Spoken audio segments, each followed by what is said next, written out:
Good afternoon, everyone. Today, I'm excited to come to you with episode 6 of my podcast. And today, we're going to be talking about movie news as usual, and then the exciting big blockbuster, arguably the blockbuster of the summer, Spider-Man Brand New Day. So, kicking it off with some movie news. Another huge film that I'm looking forward to is Dune Part 3. We've talked about this before. Javier Bardem recently was interviewed by Entertainment Tonight, I believe, and he said a couple interesting things about this film that I found interesting having read the book. And he said, well, one, from what I saw on set, it's going to be a masterpiece, which is, he's an actor, obviously on a press tour for his films, and he's gonna obviously advertise it. But this is not unusual. I mean, what we've seen from Denis Villeneuve so far has been quite masterful. And from the people who have seen the short prologue, either at CinemaCon, a lot of critics and theater owners, and then also the prologue shown in front of the 70 millimeter IMAX screenings for the Odyssey, people seem to really like it. They think it looks great. It looks cool. Looks like Denis Villeneuve is delivering once again. And I'm very excited about that. That's a very good sign, and hopefully will turn out in being one of the greatest trilogies of all time. So obviously he thinks it's going to be a masterpiece. He does say, to those who have read the book, know the Messiah book, but it's beyond that, which is really interesting. So saying it's beyond that, I kind of wonder this. I had read the Messiah book, and it does feel a little different tonally from the first book. It's a little shorter, a little more espionage focused, kind of. The first ones are obviously very political, sociological stories, but there's a lot more grand scale. And when I say the first ones, it makes one book, right? So the first movie obviously is not as grand. It's more of an adventure story. It's more like the Fellowship of the Ring, if we're going to go with that Lord of the Rings comparison, where it's a journey of mother and son going out into the desert. We have a lot of that. There's a little bit of action, but not nearly as much as we get to the climax of the book in Dune Part 2. And for Dune Part 3, it's interesting that he didn't stick to the name Dune Messiah as it was originally thought he was going to go with, but did say Dune Part 3. Obviously, it fits better with the other two Dune movies to name them that way. And it works well considering this news that he's saying is beyond just Messiah. And I think that's a really interesting thing because, like I said, Messiah is very more contemplative, maybe a little more small scale espionage kind of thriller elements in there. But it's not necessarily this bombastic conclusion, kind of like we got with the end of Dune Part 2. And I'm curious, there's parts of the book I've definitely forgotten, but seeing the trailer, being reminded of some of that, definitely it's a different vibe. And I haven't read beyond that, so I'm kind of excited to see what it's going to be, what they might add from future books as well to kind of finish off this trilogy well. I hope it does fantastic and will, be one of the great trilogies of all time. So excited to see that. It's kind of fun, my relationship with Dune, the movies and the books, because I've actually watched the first movie before I read the book. Then I got to read the book. Then I saw the second movie having read the book.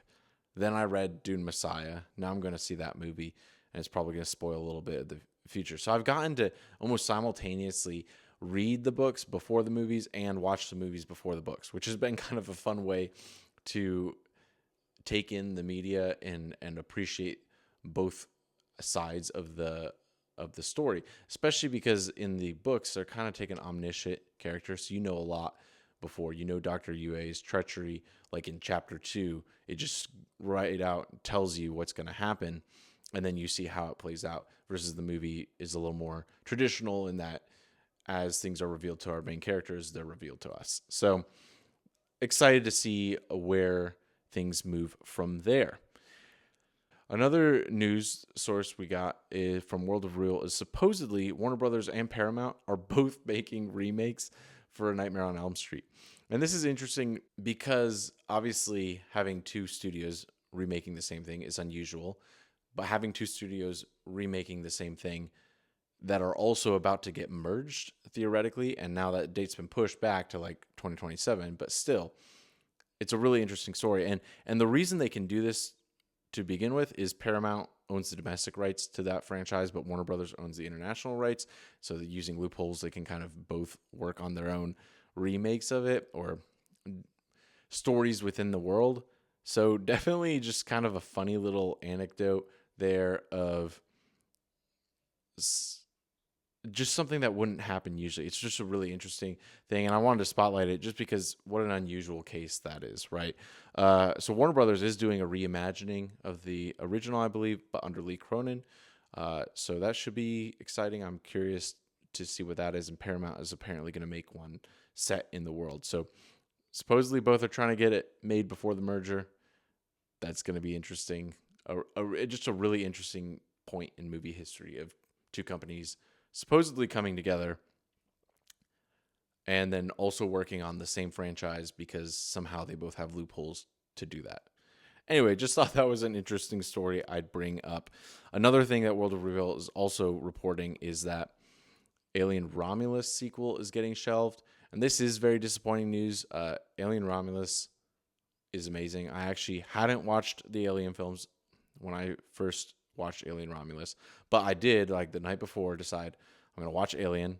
I watched Alien Romulus, and then I watched Aliens like the next day. So I got 3 of the supposedly greatest Alien movies in a row, like right in a short amount of time. And I can really say, I mean, I love the original probably the most, but Alien Romulus really holds up. It's a great movie, and it holds its own against the 2, great originals.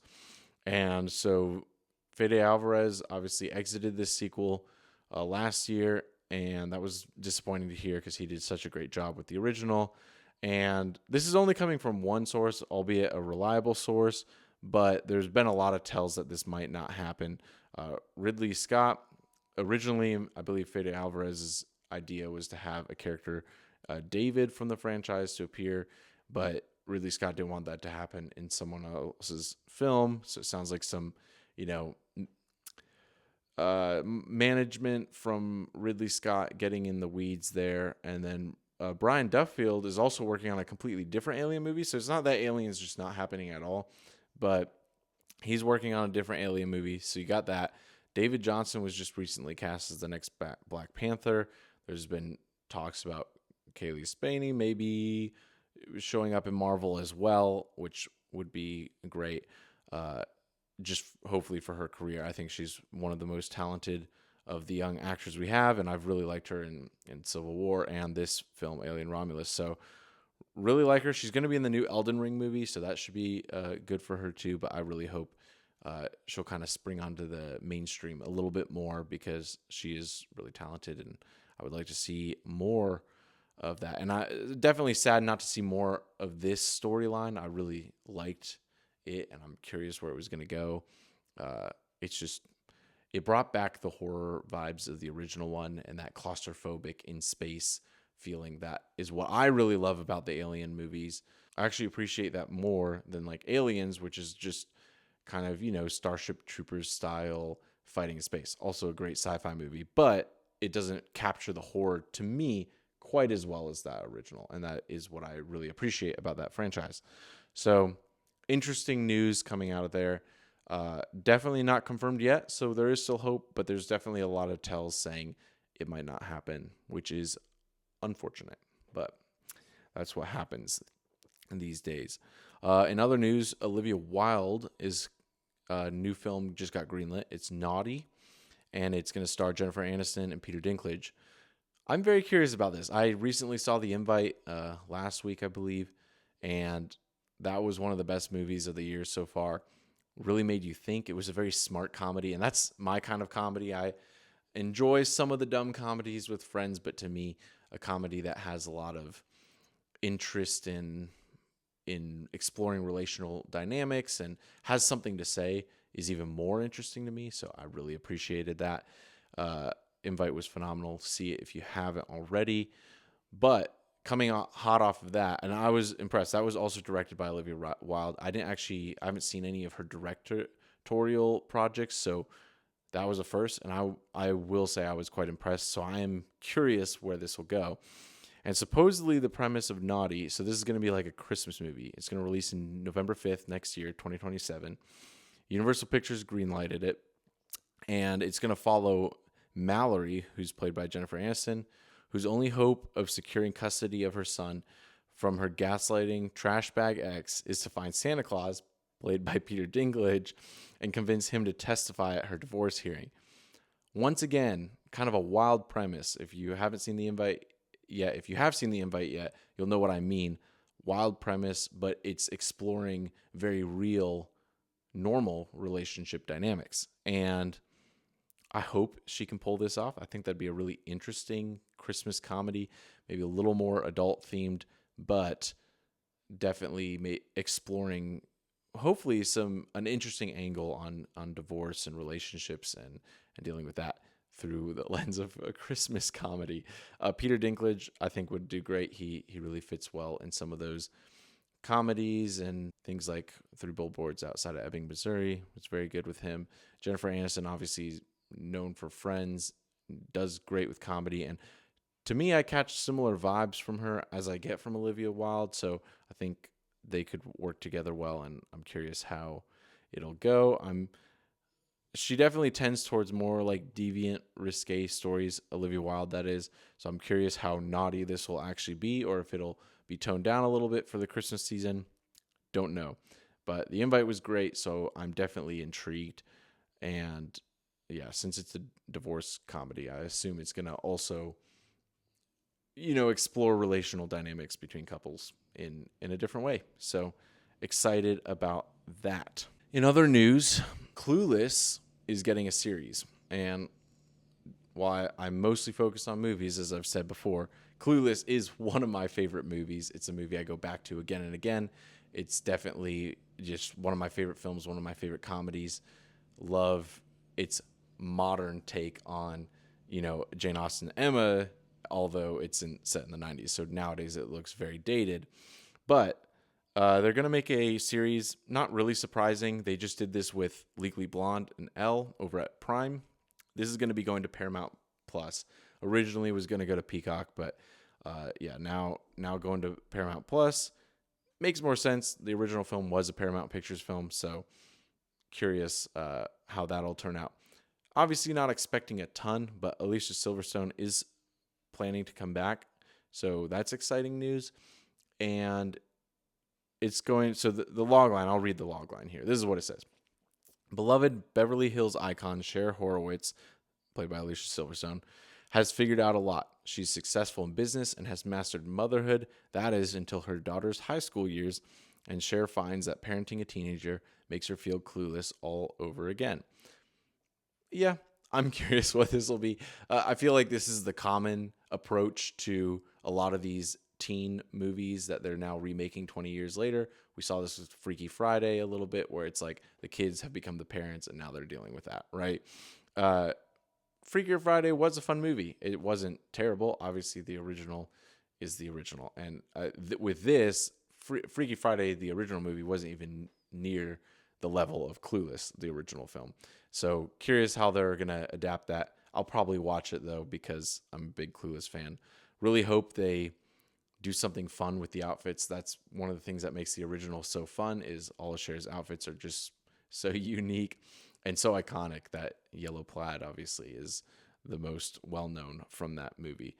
So it'll be curious to see what they do with that. Not surprising. We're in the remake era, remade into shows like Elle, remade into movies like Devil Wears Prada 2 and Freaky Friday. Now, Elle did pretty well, at least audience score wise. So they're probably looking for a similar audience. Probably not the critical audience is what they're looking for, but people who love the original film, and they can, get them as a built-in audience for this series. So it will be interesting. I'm definitely intrigued what that will turn out and become. Okay.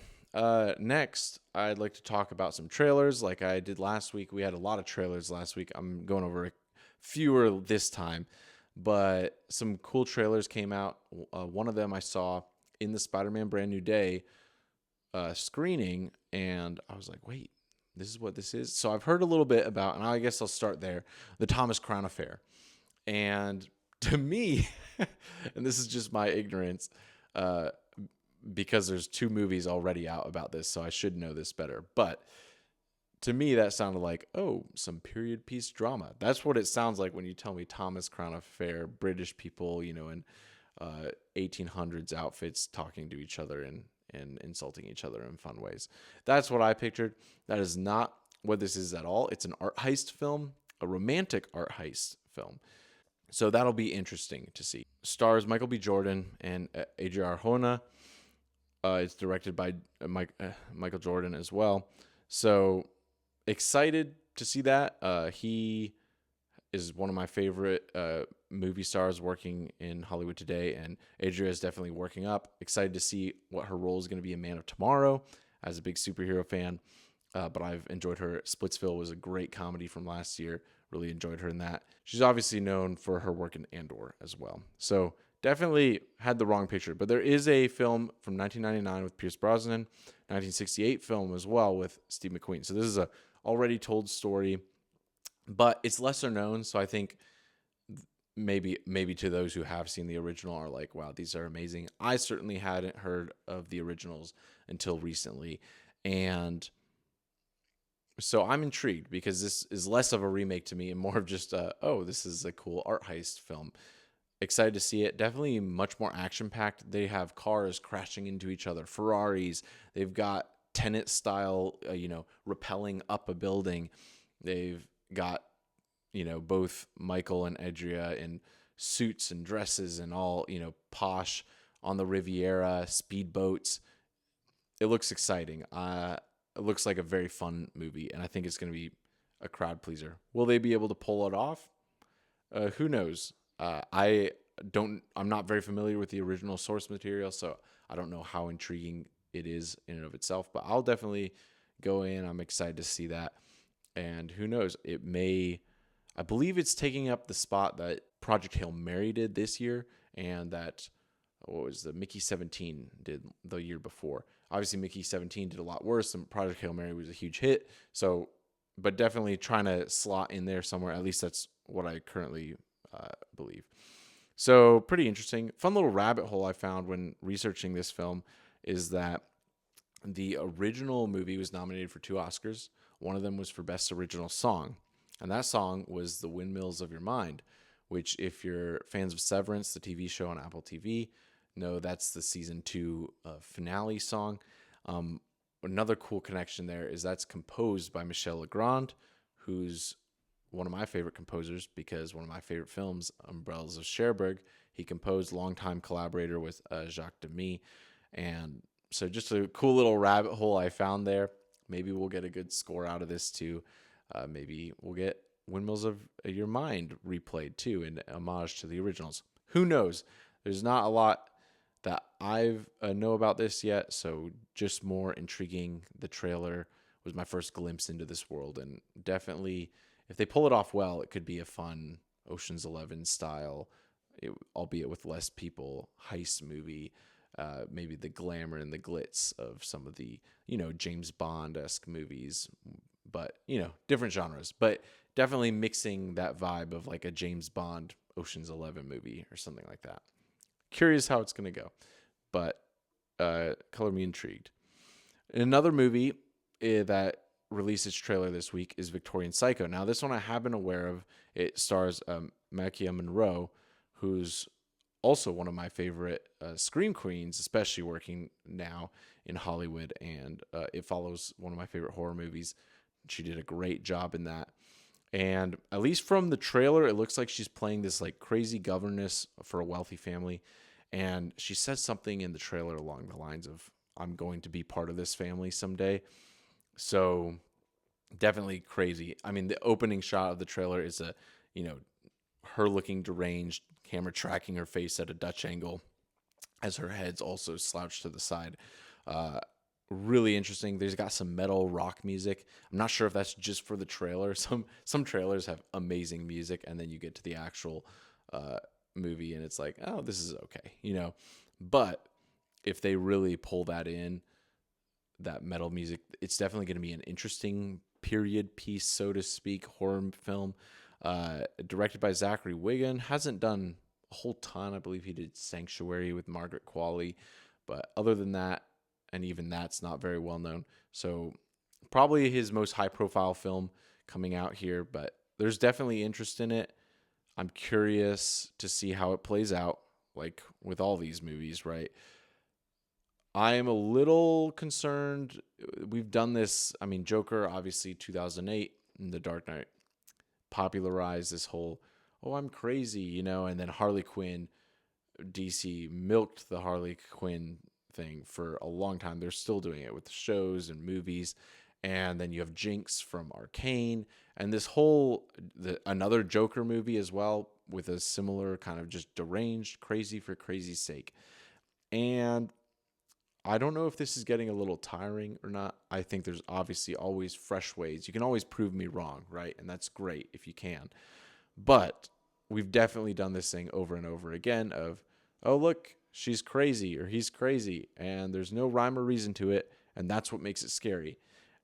And that is what makes it scary. But once you do it too many times, it just gets a little less interesting. Curious to see how this is going to be. She says she's possessed by a demon named Fred in the trailer too. Again, this is a trailer. Don't know much what's the end product's gonna be like, but definitely tracking this. Makia Monroe's one of my favorite Scream Queens, so excited to see her take on another role, and I'll definitely be going and seeing it. I'm just definitely curious how they're gonna make it different from the rest. I believe I saw Thomasin McKenzie in it as well, so she's a great actress as well. So we're gonna see. I want to, benefit of the doubt, hold out hope for it, but I definitely hope they add something a little more interesting or intriguing to the plot than just she's crazy and she's murdering everybody. You should watch, right? So that's interesting. Now, usually I would kind of end with the trailers and then move into my review for the movie.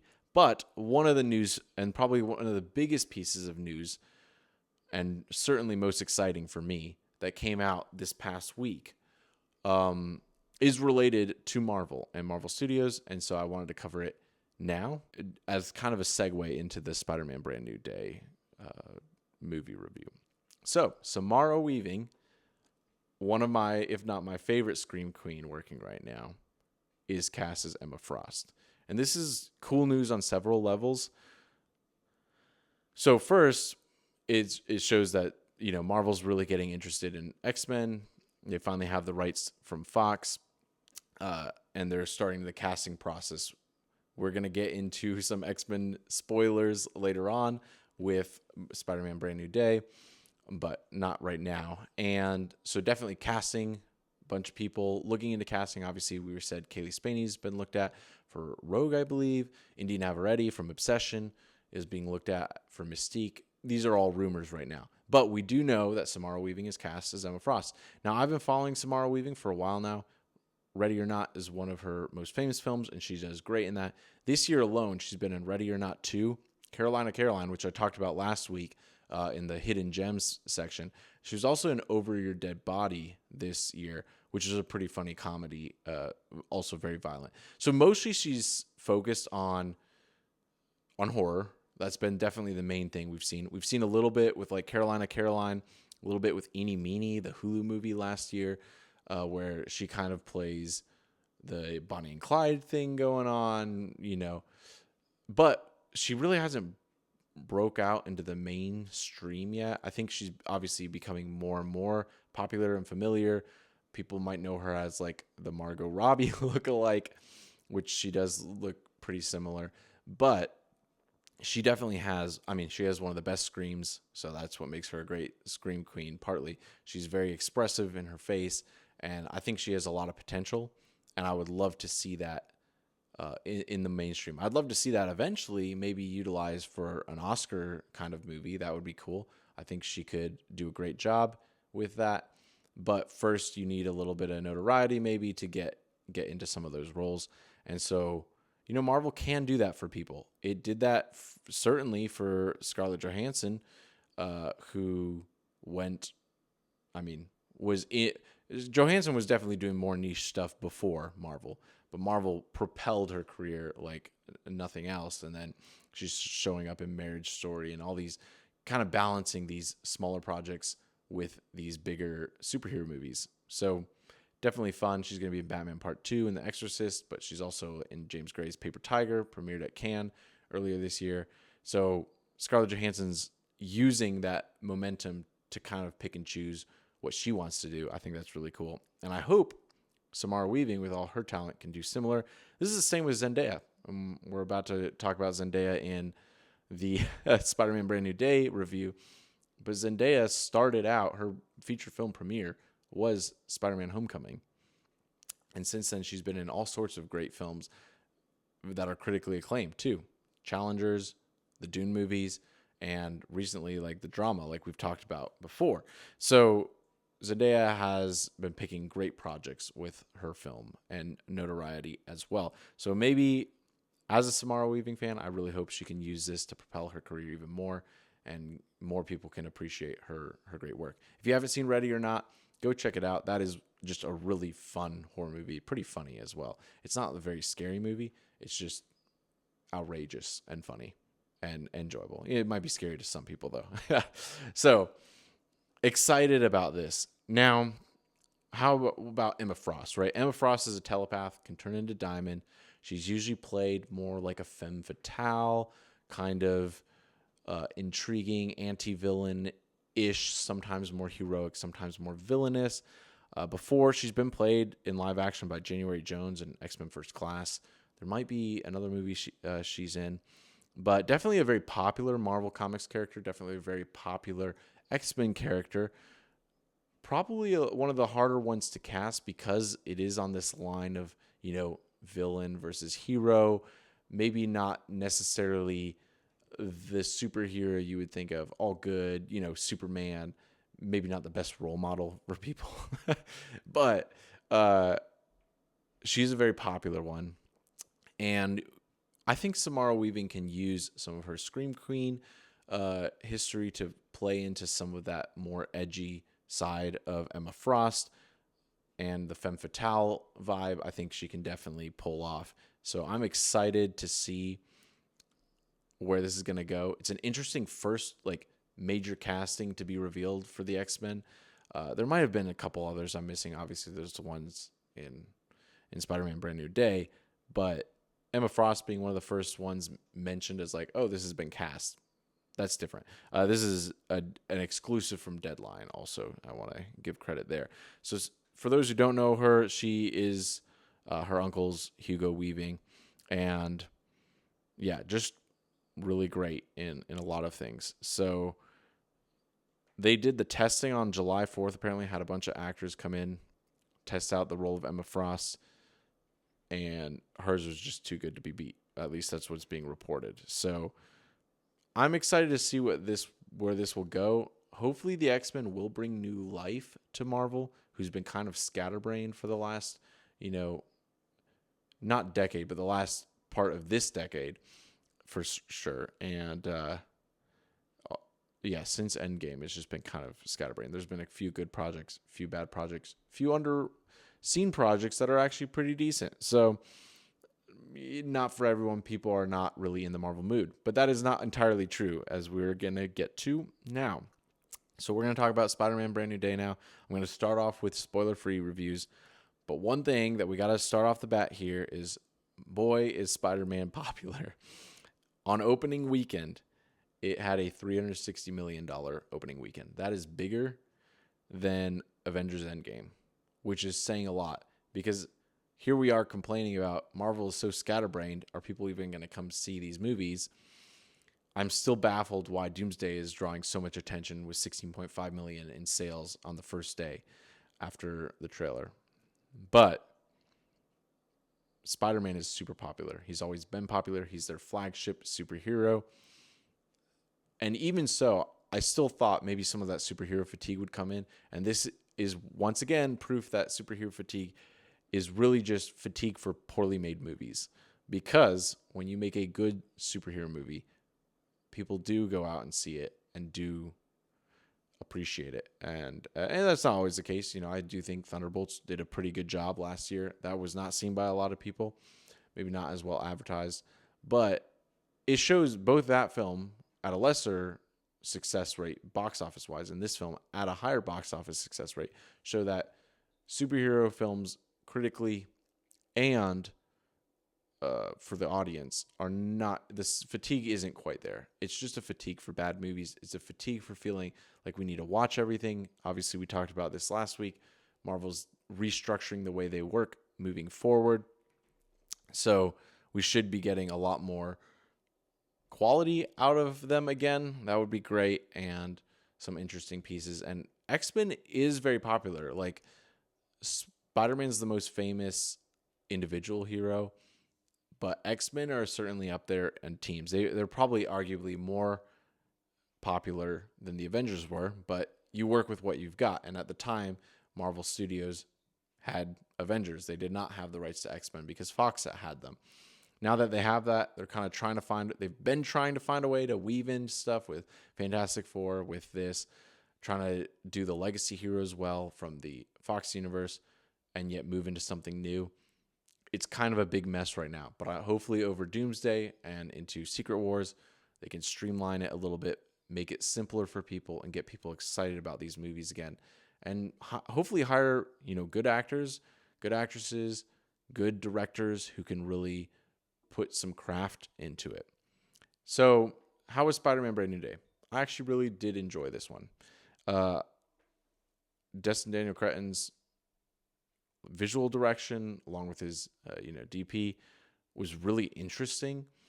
It's one of the most New York feeling films since the Tobey Maguire films, and certainly the most of the Tom Holland ones. One of my complaints with the Tom Holland ones is Tom Holland is almost always a side character. Not really, I'm exaggerating for effect, but he is basically always sharing the screen with someone else. Iron Man in the first one. In the second one, closest we got to a Spider-Man movie, but it's set in Europe, so very fun piece, but not very Spider-Man feeling. Like, New York really has to be there to give that experience, that feeling. New York really has to be there to give that experience, that feeling. Then we get a little bit of New York in a lot more of New York, obviously, in No Way Home, but then we are also sharing the screen with the two other Spider-Man. Very fun, lots of fan service. Still hasn't felt like, can we get Tom Holland Spider-Man just a standalone story of his own? We're the closest with Brand New Day, I will say. I have more comments on that later. But visual style was really neat. It definitely showcased, there's been a lot of skyscrapers going up in New York City. New York skyline has changed a lot. Him swinging through some of these new buildings, it really highlighted how the skyline has changed in really cool ways. The more glass, modern feel of New York as it is now. But I loved they captured a lot from the former Spider-Man movies, Andrew Garfield movies. While critically not the most loved, that was my intro point to Spider-Man. So I have a soft spot for those. They're also similar to the Star Wars prequels, even if critically they were less loved. In terms of that was just super cool. You got those lightsaber fights in the prequels. The web swinging in Amazing Spider-Man was so dynamic, so exciting. You saw the ripple of his suit in the wind. It was super cool. We haven't seen a lot of that. We got some of that in this Spider-Man. Really exciting. And we got some new things too. There was some POV shots of him swinging through New York. Really loved that. It was really amazing. And there's some shots of him fighting where he flips upside down onto the ceiling, and the camera moves with him so that it's oriented how Spider-Man's oriented and not how the world is. That's really interesting. They're just one of the things that shows really good cinematography in movies is if the shots can make you think differently. That's really important. Obviously, having beautiful shots is something I really appreciate, but I loved how much they played with up and the direction in this movie. From even the opening shots, we're seeing the camera flip and spin and getting to see Spider-Man in a different way, in a way that makes us feel a little bit more connected and flipping alongside with Spider-Man. Really enjoyed the visual direction there. So that was cool. It felt a little more grounded than a lot of the other Spider-Man films. Obviously, new director, new visual style and focus. Really enjoyed that. One of the things I really liked is it had a really pretty score, especially while he's web swinging. There's a moment where he's web swinging in the rain, kind of, like you might, to relieve some stress, go on a run or go on a walk late at night. He's swinging through New York and he's just letting the rain fall on him. And swinging through the rain is something I had not thought of much before. So this film definitely showed us some new ways and new challenges and new ways of experiencing what Spider-Man must feel like and experience life as Spider-Man in ways that we haven't really seen before. I enjoyed that. Beautiful moments in the score, very contemplative. It was cool. Yeah. New York, I loved the lots of New York. The more New York we can get, the more New York can feel like a character. This is something Tobey Maguire's Spider-Man did so well, and something we haven't seen in Marvel in a while. And I don't think they quite got there fully, but a lot of Marvel movies, a lot of blockbuster movies, even those spy movies nowadays, right? Spy movies back in the day, the Bourne movies, when he goes to Eastern Europe, you feel like you're in the Eastern European Soviet bloc, going up the stairs, investigating an apartment. There was something very real, very visceral that made you feel like I'm in this place. Old spy movies did this tremendously well. I'd say a lot of the old superhero movies did this well too. Tobey Maguire's, most namely, you felt like you were a kid renting an apartment in New York. You had the neighbors. The world felt alive. The pizza delivery job, all this stuff. Love that. We don't quite get to those heights here, but for Tom Holland and for his tenure as Spider-Man, we've gotten the most of that in this movie. So that is something I definitely appreciated in this movie, is the slightly more grounded feeling. Really appreciated that. One thing I also liked is they brought in some external characters, and they did this to varying level of success. But I would say the side characters of Yelena Belova, the Hulk, and the Punisher, there's only one exception to this, and it could be argued that it's not a side character. We'll get to that in the spoiler review. But Yelena, Hulk, and Punisher as side characters. Punisher did have a lot more screen time than the other two, but they felt like side characters. It did not feel like they were taking away from Spider-Man's story, from the heart of his story. That was very well done. Yelena's bathhouse gimmick joke, that was funny. Hulk being a professor, having an inhibitor, plays into the plot well. And then Punisher's a great kind of foil for, old disgruntled man who's been through a lot, likes his guns, shooting things all the time. And then Spider-Man, who is young and less hopeful now, obviously, certainly with the effects of what happened at No Way Home, but just a little more optimistic outlook on life and definitely a more peaceful way of dealing with criminals than the Punisher. So that was really interesting. And like I alluded to there, they actually didn't retcon the ending of No Way Home. So they could have easily said, oh, Spider-Man just tells his friends and now everything's fine. Really like that they didn't do that. And even at the end, not everything is back to resolved like it was before Doctor Strange's spell.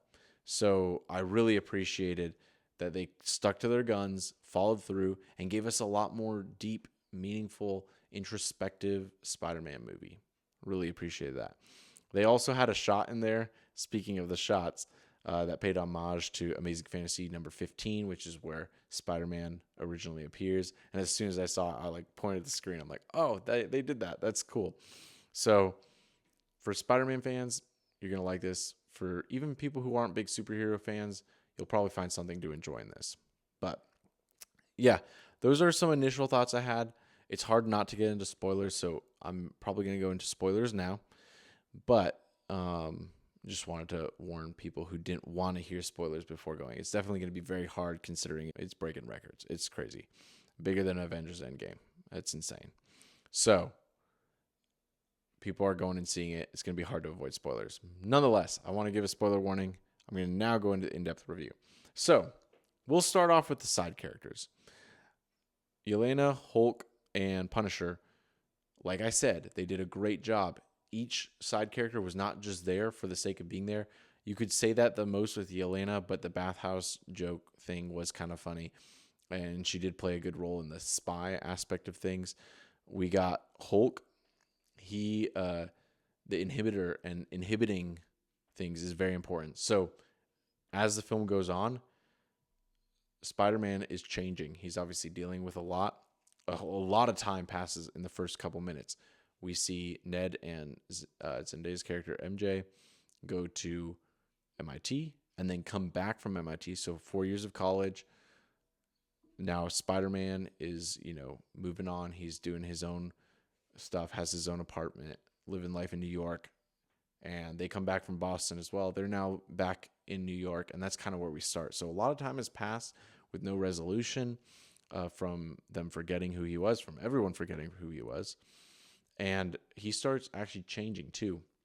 The spider mutation in him starts developing more and more, and he starts developing organic web, very similar to Tobey Maguire's Spider-Man. And so that's a very confusing change, and it doesn't obviously work well with his web shooters.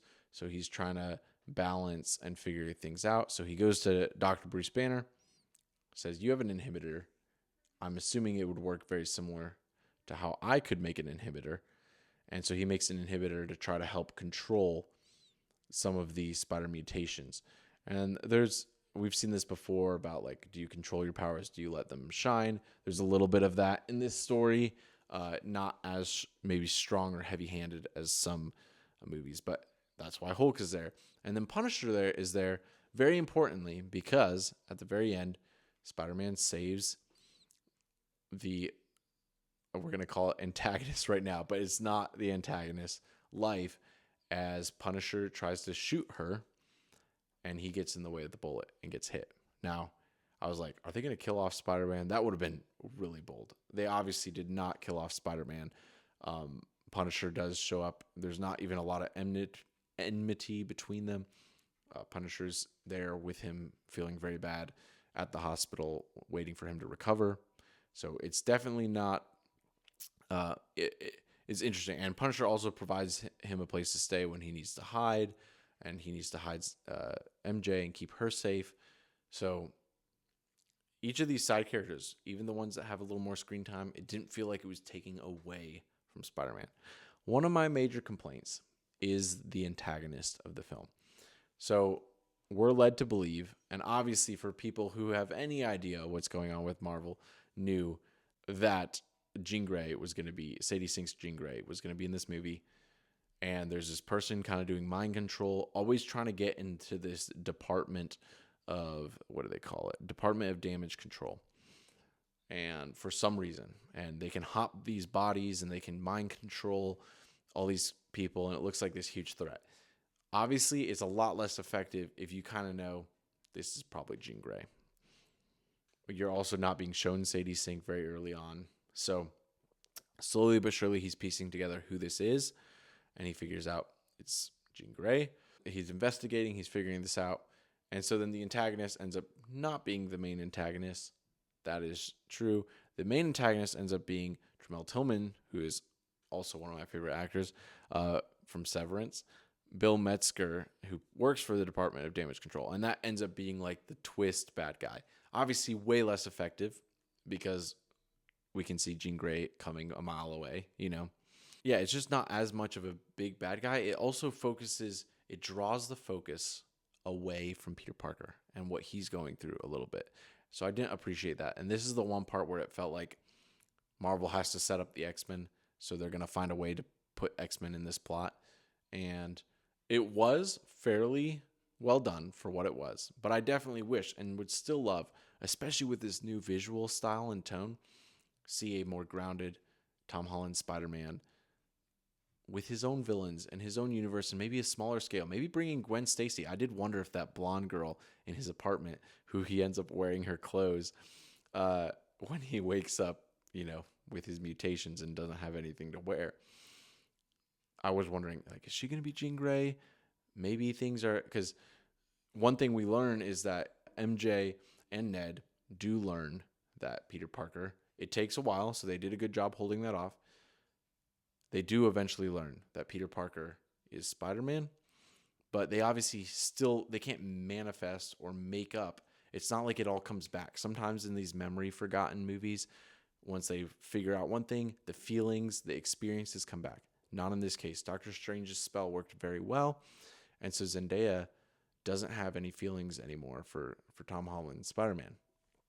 And so he has to deal with that. So part of me was kind of hoping or wondering, are we going to get like a little hint of like maybe there's Gwen Stacy living in the apartment. Maybe that's going to go kind of do a flip of some of the other Spider-Man movies. Who knows?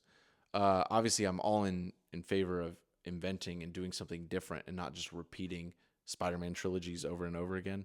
But we have yet to get a very grounded Spider-Man in his own world. One thing I also thought from the trailer, it made it look like it was going to be this huge hand, maybe Daredevil would appear, Spider-Man Kingpin movie.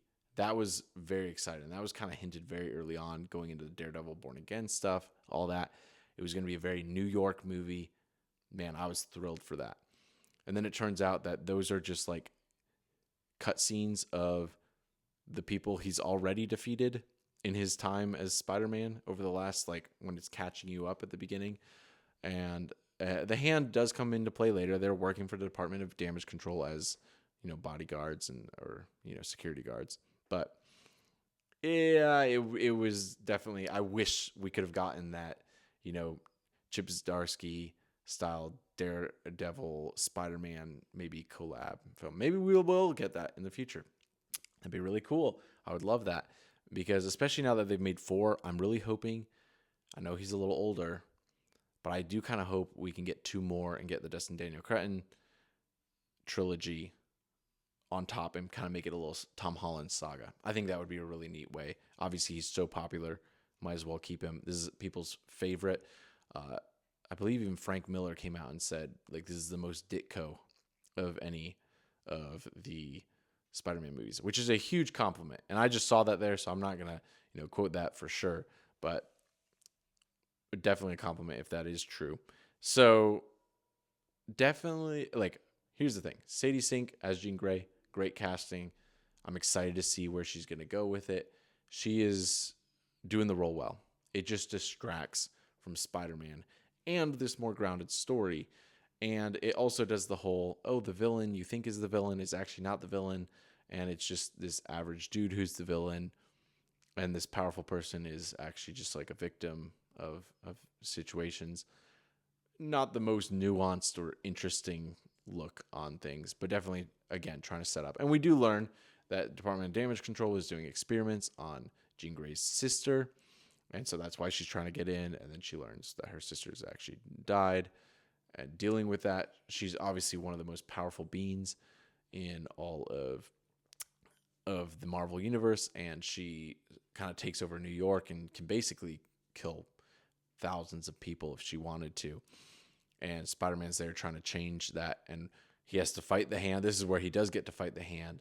This is also where that little subplot of him inhibiting his powers comes to play. He learns that, they've found ways to deal with the way his shear thinning fluid webs work. Department of Damage Control, that is. And so then he gets rid of his tech and kind of embodies the arachnid DNA and becomes full Spider-Man. And that moment is really cool. It's fun to see him fighting the hand. It's fun to see that crouching tiger, hidden dragon kind of martial arts in this movie again, kind of similar with Shang-Chi, his other movie that Daniel Cretton filmed as well for Marvel. So then having Spider-Man in that, fighting them in cool, epic new ways as like the Spider-Man, like the most spidery you've ever seen Spider-Man. That is very cool. Then he's obviously trying to deal with Jean Grey, back her down.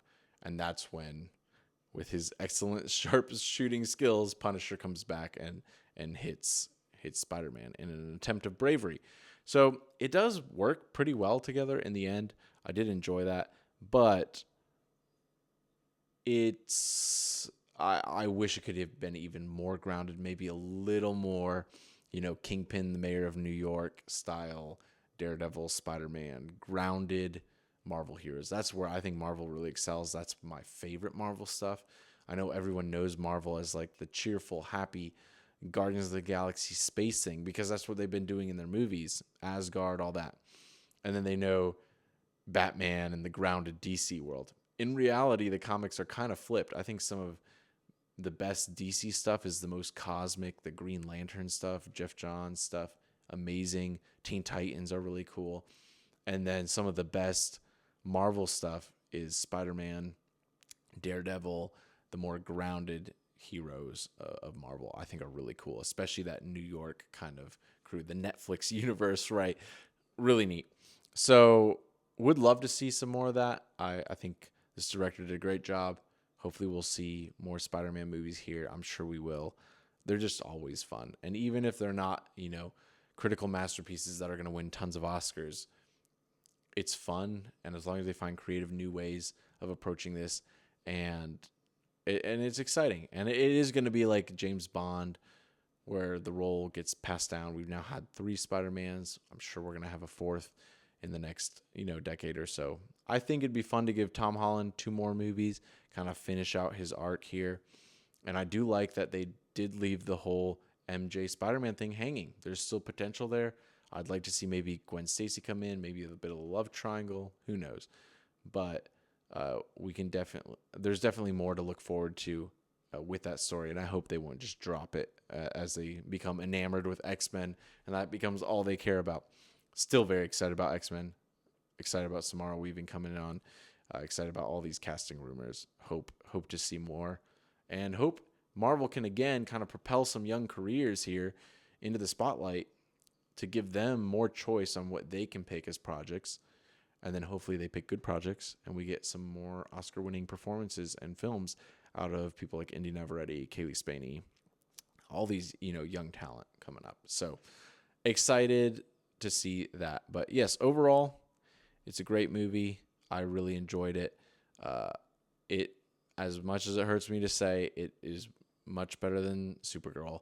And I was really hoping for a lot with that movie. But this one went in and it surpassed my expectations. It's obviously not, best movie of all time. Probably not even best Spider-Man movie of all time. But it's definitely up there. And it's probably my favorite of the Tom Holland movies so far. So that's my review. I'll be curious to see where Marvel moves forward with this. And thank you for listening to today's podcast. Next week, we'll probably talk about One Night Only, the new film coming out on August 7th. So excited to see some things as we move into the fall. There's a lot of stuff coming on the calendar. I think this year's been weird. Last year, we had a lot of interesting stuff in summer. And this year, I think everyone's been avoiding Spider-Man, avoiding especially the Odyssey. And we just haven't gotten as many. I mean, the invite was great, don't get me wrong. But haven't gotten as many small projects as we did last year in the summer. So excited for the fall season to be coming. We'll hopefully get some Oscar performances. Really excited about Fjord. Excited about some of the more family-oriented ones too, like The End of Oak Street. So curious where all this is going to go. Excited to be talking about it on this podcast. So thanks for listening once again, and have a great day.